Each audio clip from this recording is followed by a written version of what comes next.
puisqu'en fait, la loi 18, c'est développe le flow. Alors le flow, qu'est-ce que c'est ?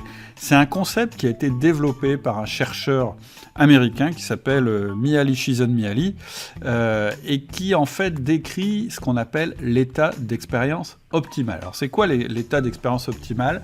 C'est tous ces moments où on se sent dans notre zone, où on est en état de grâce, où on ressent un bonheur intérieur lié à la performance qu'on est en train de faire, tous ces moments où on est en fait en état de performance et de motivation maximale. C'est tous ces moments en fait où on est parfaitement en phase avec notre travail ou avec l'activité qu'on est en train de pratiquer. À chaque fois qu'on est motivé par ce qu'on fait, mais sans ressentir de difficulté. C'est-à-dire qu'il y a un effort, mais on ne ressent pas de difficulté par rapport à cet effort, et c'est dans ces cas-là qu'on est le plus productif. C'est aussi tous ces moments où on perd un peu la notion du temps qui passe. Tu sais, tous ces moments où tu te mets sur un boulot, et puis tu te fais complètement absorber par ton travail, tu n'as même plus conscience vraiment de ce que tu fais, mais tu n'as plus que conscience du travail que tu es en train de réaliser, et finalement, l'heure passe, tu ne t'en rends pas compte, c'est tous ces moments où on loupe des repas parce qu'on est tellement passionné par ce qu'on est en train de faire, etc. etc. C'est ressenti d'ailleurs aussi dans le cadre du sport ou d'un effort physique. C'est tous ces moments, par exemple, quand on court, où tout d'un coup, on se rend plus compte, là encore, du temps qui passe. On est vraiment dans notre zone. On fait des efforts, notre corps fait des efforts, mais nous, on sent plus cet effort, etc., etc. Alors, pourquoi je parle de ça ? Parce que c'est un outil à la fois hyper intéressant pour toi dans ton travail et hyper intéressant aussi pour tes collaborateurs.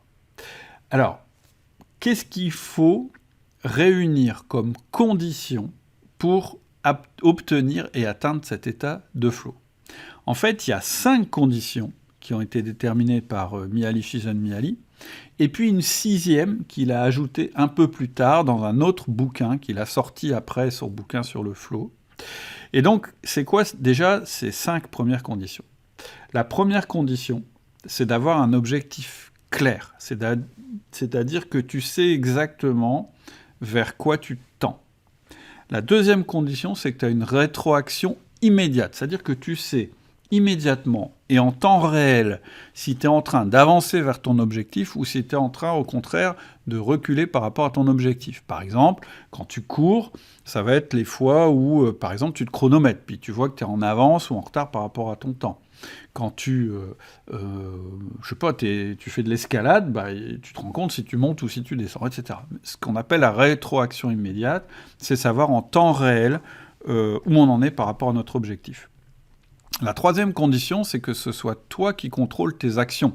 C'est-à-dire que la performance ne dépend pas de quelqu'un d'autre, ou en tout cas, elle est en très grande majeure partie liée à ton effort, à toi personnellement. La quatrième condition, c'est d'être concentré sur ta tâche, c'est-à-dire de ne pas être dérangé, et aussi d'avoir eu le temps de rentrer dans cet état de flow. L'état de flow, il n'est pas immédiat, c'est comme quand on court. En général, il faut un quart d'heure pour se mettre en route, etc. etc. L'état de flow, c'est pareil, c'est pas immédiat, ça arrive au bout d'un moment.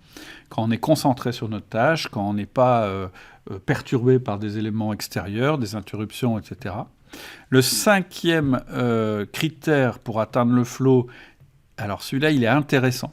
Il faut que la tâche que tu as à réaliser, elle soit réalisable, c'est-à-dire qu'elle ne soit pas complètement trop difficile par rapport à ton niveau, mais il faut quand même qu'elle constitue un défi. Parce que si la tâche est trop compliquée, tu vas plutôt faire un burn-out, tu ne vas pas réussir à avancer, donc tu ne pourras pas atteindre ton état de flow.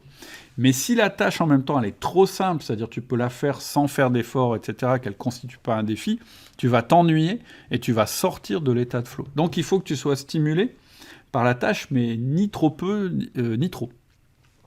Donc ça, c'est les 5 conditions pour le flow.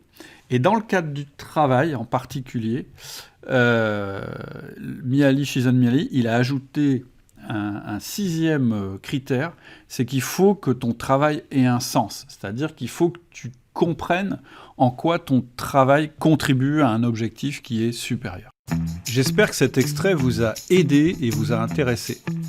Pour accéder à la version complète, il vous suffit d'aller sur votre application de podcast, de vous abonner à Outils du Manager et de rechercher le podcast portant le numéro de cet extrait.